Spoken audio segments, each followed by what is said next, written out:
All right, we're live. Sounds good, everybody. We're picking up right where we left off yesterday. One of the cool things I learned at my conference was about First Amendment rights of students. So we are going to do a project where I'm going to tell you exactly what you are allowed and what you are not allowed to do as a student in forms of like protest and what teachers can and can't tell you what you can do, that kind of thing. All right, so just because you're a student doesn't mean your First Amendment right disappears. It just means it's a little different. All right? So, cool. First thing we're going to talk about is taking action. So in 1765, 9 colonies sent delegates to New York to meet with the Stamp Act Congress. This Congress's total purpose was to come up with a response to the Stamp Act passed by Britain. They argued that only colonial legislatures, so legislative bodies or Congresses that were elected by the colonies, could enact direct taxes on the colonies. And that's because we had no direct representation in Great Britain. We had no representative in Parliament. So they said, you can't possibly charge a tax on us because we didn't permit to it. We didn't say it's okay for us to be charged a tax.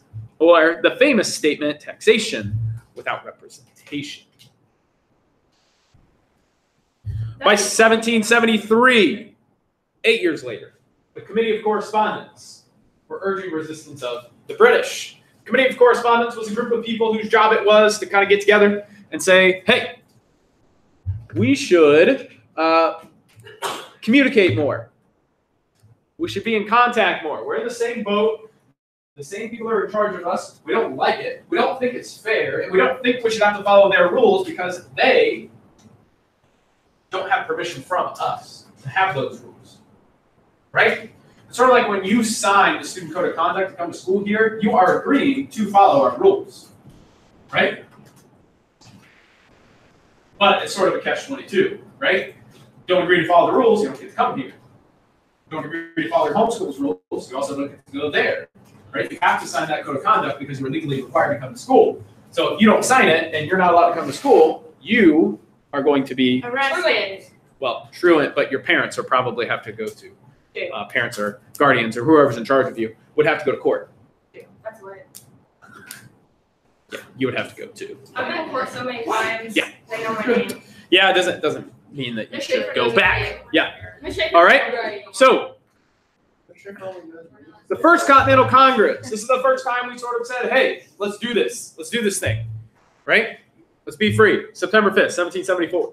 Sam Adams, Richard Henry Lee, and George Washington all attended. All right, Sam Adams, he did not found the brewery, but he is the person who the Sam Adams Brewery is named after in Boston, Massachusetts, because of his ability to enthrall crowds with his speaking ability, despite the fact that he was not a very intelligent person. Wait, isn't that beer?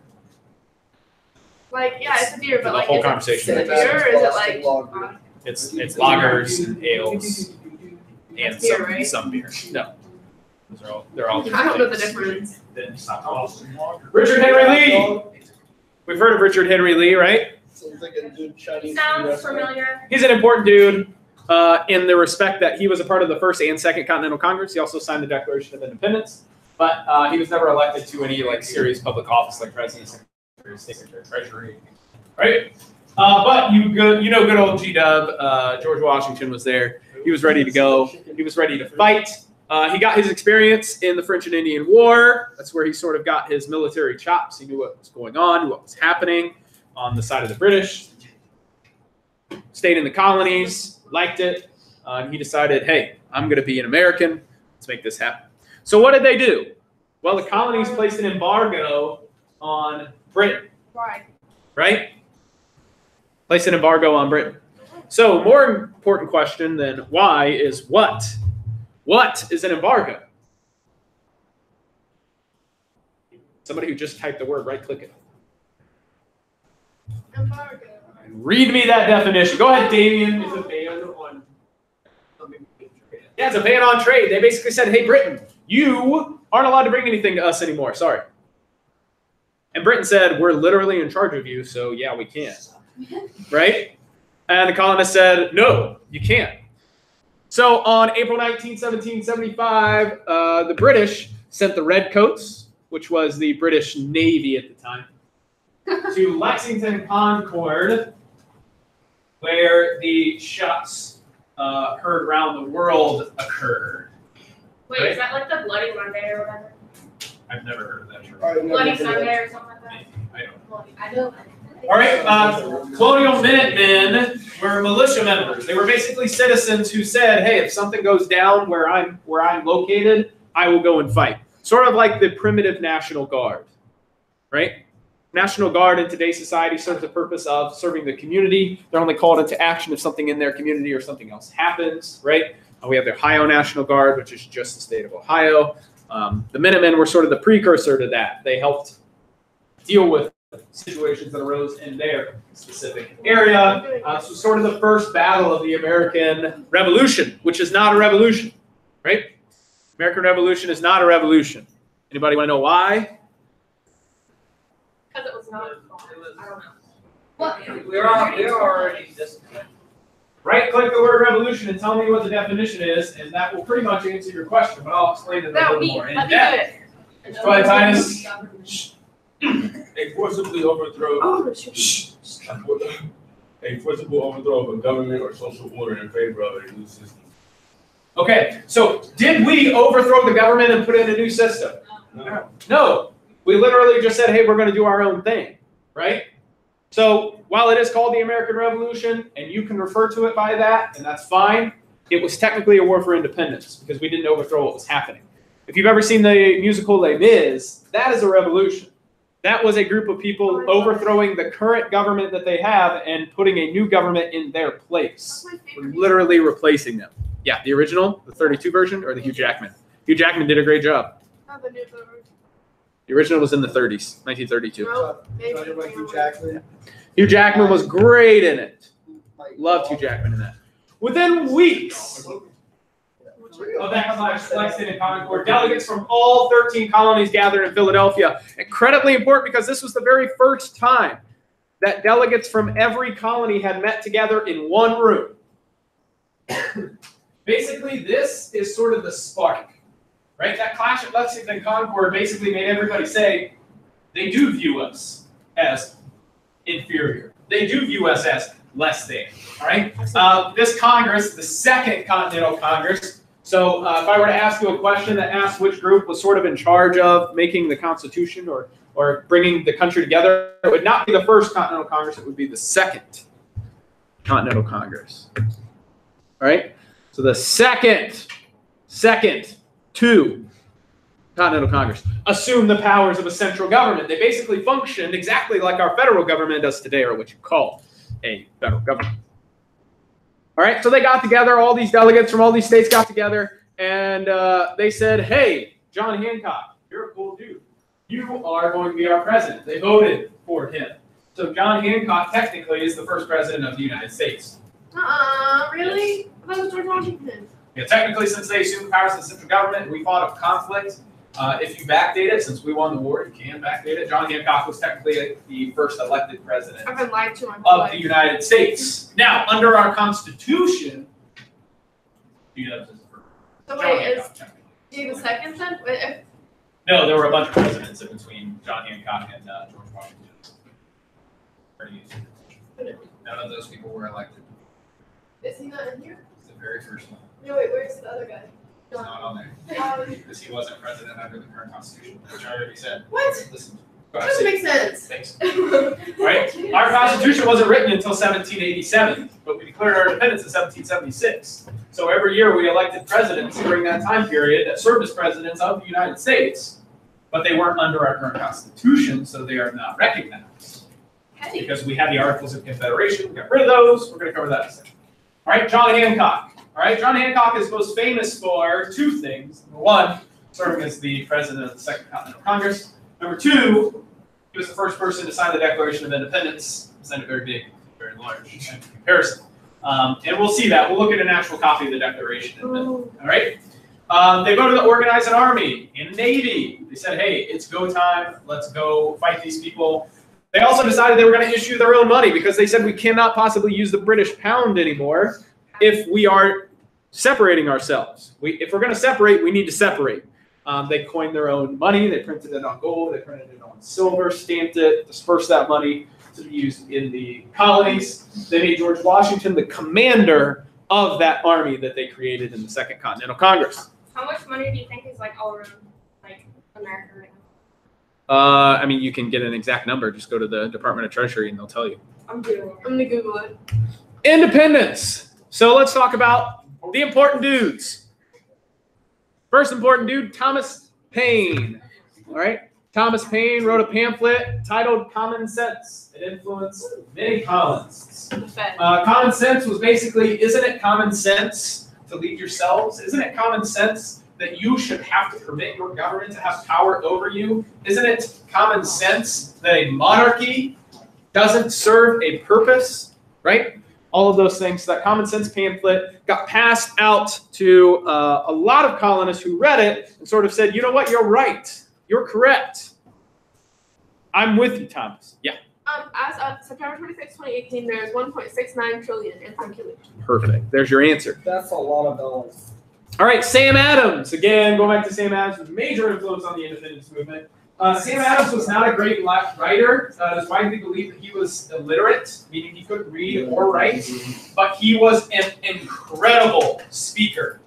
Somebody who could stand up, and when they spoke words and when they said things and they had a message that was clear, people listened. People heard what was being said. These are the types of people that can rally a group, right? I hate to compare Sam Adams to Hitler, but Hitler was like this, right? Hitler wasn't an incredibly intelligent person. If you don't believe me, read Mein Kampf. It is the worst book that has ever been written. It's too It's dry and it's awful. And the translation from German to English is terrible. So I actually started learning German so I could read it, and I read the first 12 pages, and it's still awful. It's so bad. It's so bad, okay? So, but when Hitler spoke, people listened. He was enthralling. He entranced people. Sam Adams was the same way. People heard his message when he spoke. Richard Henry Lee, all right, the most important guy you've never heard of. He is literally the one that said, hey, everybody, we're in this room and we're talking about being a central government. We're going to coin money. We're going to create an army. Why don't we do the thing? Why don't we do it correctly? Let's declare independence. Let's say, hey, Britain, shove it. Dang. Right? So Richard Henry Lee stood up and said, hey, you guys are talking about this, but let's do something. So he said, let's declare independence. And everybody's terrified because Britain is the big, bad country of the time. Britain is today's United States, right? You're basically declaring war, a bunch of people, on the powerhouse of the world. So people were naturally terrified. Richard Henry Lee said, Honey Badger don't care. Let's go. Let's do this. Declare independence. But even though he is the one that introduced legislation to declare independence, John Hancock was still the first person to sign that document. All right. So the most important man you never heard of, Richard Henry Lee. We love him. He's our man. He's pretty cool. The Dewey. The Dewey, D-O-I, the Declaration of Independence. The Dewey. The Dewey. All right? So the Second Continental Congress got together and said, hey, what's the more American than declaring independence from Great Britain and yelling at people in motorized scooters for being fat, right?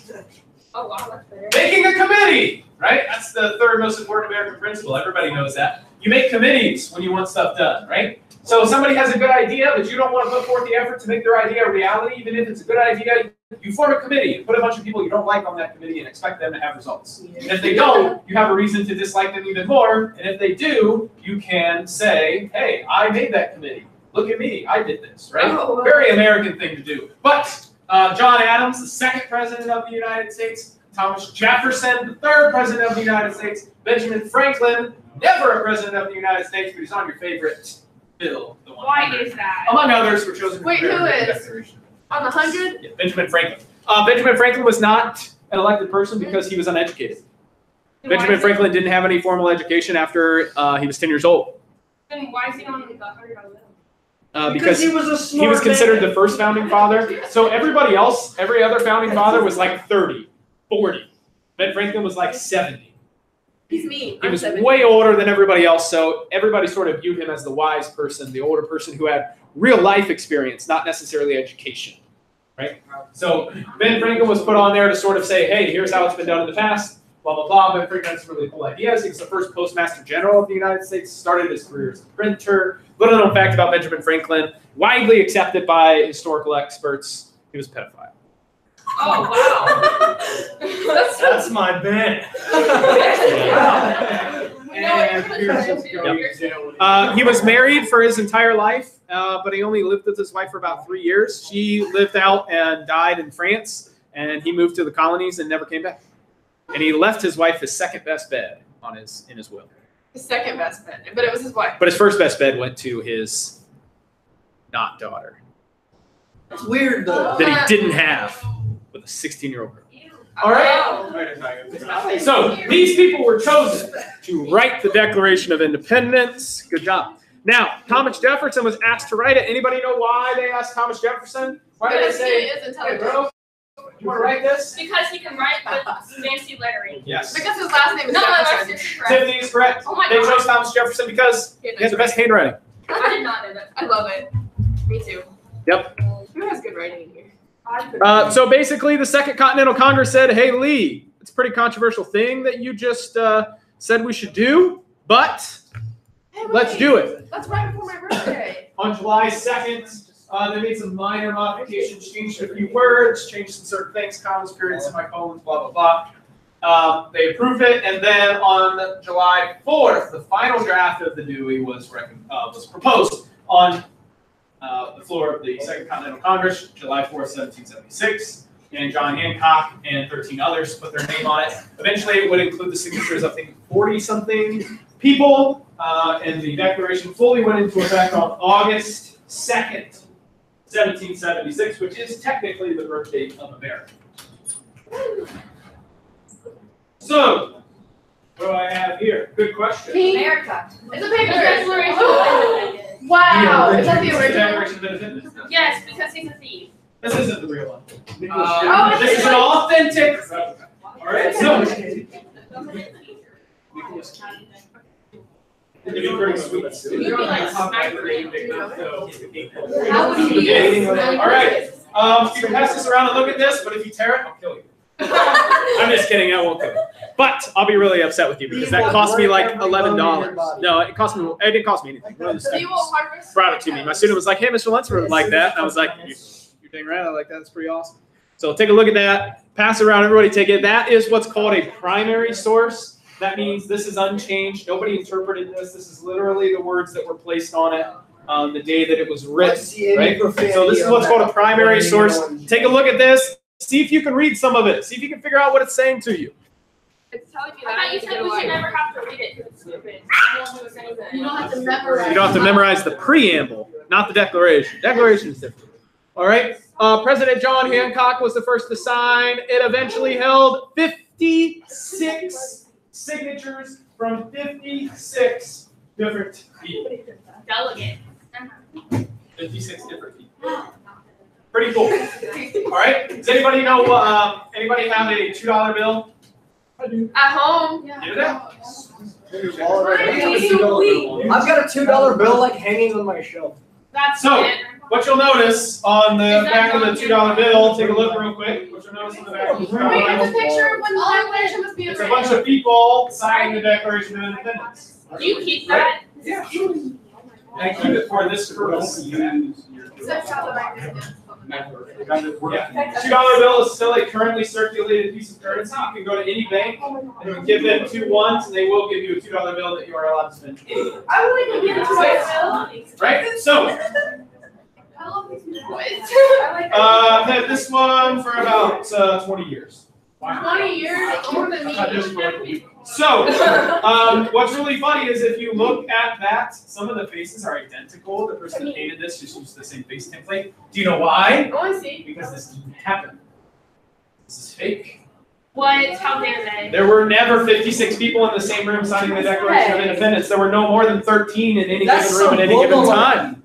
Right? That's because the fastest way, there were a bunch of people who were at home, who were elected, who were serving the people, and they said, hey, we wrote this Declaration of Independence. They were like, cool. Next time I'm in D.C. in 2 weeks, I'll sign it. And then they would go to D.C., and when they were there, they would sign it. It's very anticlimactic. Everybody did sign it, but it was just like whenever they had time, they came and signed the Declaration. So That was it it. took 20 years. Right? It took 2 months. That's a little too long to sign a paper. Well, it took about a month. It took about a month. There were a lot of people who needed Oh, a signing. second. All right, so August 2nd, technically the birth date of the United States of America. All right, key parts of the Declaration of Independence. First, we'll start with that big ugly monster that won't leave us alone, John Locke. I love Keeps it. coming back. So Thomas Jefferson said, hey, Locke, you got some good ideas. I like your political philosophy, so I'm going to throw this in the Declaration of Independence. So he outlined the reasons the colonies were declaring their freedom for Britain. He said, you are taxing us without representation. You are unfairly charging us taxes to pay for a war we did not agree to. We have tried to reconcile our differences, and you have not written us back. All kinds of things. So it was the first government to be founded on human liberty and consent of the governed. Very first one that ever existed. All right? It was founded on the principles that you as an individual not only have freedoms, but you have the ability to exercise those freedoms through liberty. You not only are citizens for and by the people, right? But you also have to give your permission to follow those rules. Consent of the governed. The people following the rules have to agree to the rules in order for them to be legitimate. It has to happen. All right? How's the Declaration of Independence looking, It's everybody? great. It's almost here. It's almost. Yeah. Is that one book that you said was awful? This one? She died. The Constitution. I died. Yeah. And the Declaration of Independence and the Articles of Confederation. All right, so I'll read the first paragraph of the Declaration of Independence to you. You tell me what you think it means. Here we go. When in the course of human events it becomes necessary for one people to dissolve the political bands which have connected them with another, and to assume among the powers of the earth the separate and equal station to which the laws of nature and of nature's God entitle them, a decent respect to the opinions of mankind requires they should declare the causes which impel them to the separation. Basically separating their government, I guess. Yeah, the essential idea is they believe they were being deprived of the rights they thought they had at birth. Right? John Locke's idea is life, liberty, pursuit of property from birth, your natural human rights. They believe they were being deprived of those rights. And since they were being deprived of those rights, they had to declare independence. I'll read a little bit more. We hold these truths to be self-evident, that all men are created equal, and that all are endowed by their Creator with certain inalienable rights, that among these are life, liberty, and the pursuit of happiness. That to secure these rights, governments are instituted among men, deriving their just powers from the consent of the governed. That whenever any form of government becomes destructive of those ends, it is the right of the people to alter or abolish it, and to institute new government, laying its foundation on such principles and organizing its powers in such form as to them shall seem most likely to affect their safety and happiness. Prudence, indeed, will dictate that government long established should not be changed for light and transient causes, and accordingly all experience hath shewn that mankind are more disposed to suffer while evils are sufferable than to right themselves by abolishing the forms to which they are accustomed. So that's a fancy way of saying, Jada. Sorry. That's a fancy way of saying, just because that's how it's been, doesn't mean that's how it should be. Right? That is literally that is the Declaration of Independence, a principal founding document telling the United States, stop trying to be what you were 50 years ago. Change all the time. Don't do things to become stagnant. Progress. Become a better country. Don't accept things if you don't like them. Stand up and fight for them. Protest. File a petition. Assemble together and have your voice be heard. Because as a student, you are allowed to protest. You may. As long as it doesn't create a clear and present distraction from the learning process, you can protest almost in any way that you want here. Why is there two guys named Stowe on there? Popular name. CH. Influenced many states to declare independence. States as in countries, including France, and many Latin American states, including Mexico. How many of you know what the formal Mexican name is? What is written on their constitution? Somebody look it up. Type in Wait. Mexico's actual name. Wikipedia Let me has. Snapchat Victor. He'll know. That's racist. No, it's not. You Hi. will know. Do you want this bag, Mr. Lunsford? Yeah. Okay. No, he's not It's literally the United Mexican States. They stole it from us. No, they didn't steal from us. They said, hey, you gave us the idea. You helped us. You gave us resources. And in honor of you, we're going to name our new Mexico the United Mexican States. United States of Mexico. And now what do? We deport them. Pretty cool, right? So we help Mexico. They That look is up to us Mexico. like a dad. And we report All right. The Declaration is made up of 3 parts. Number 1, a statement of purpose and basic human rights, which is what I read to you. Yeah, you did. Number 2, specific complaints against King George. That was them saying that we should constantly make changes to our government and that their government is old and unwilling to change and adapt with what the current population would like in their government. And number 3, it stated that the colonists' determination to separate from Britain and that their attempts to try and resolve things peacefully, as Americans should, right? Peaceful protest, peaceful petition, are unfounded and that they can't go anywhere because the other side isn't listening. The other side isn't paying attention. This is sort of the definition of egotism, right? If you're in an argument with somebody, a disagreement, and you think what you have to say is the most important thing that could be said, then the other person is going to feel that. They're going to feel disrespected. They're going to feel invisible. They're going to feel like they're not being heard. And they're going to react emotionally. They're going to say, well, you're stupid and you're dumb and blah, blah, blah, right? They're going to use ad hominems because they're going to be emotional. So I would encourage all of you, if you're ever in an altercation, if you're ever in a disagreement with somebody who you really care about, take a second and figure out where they're coming from. Make them feel valued, because I promise you that discussion will end in a much more positive way. Do you think like they'll ever make modifications to the Declaration?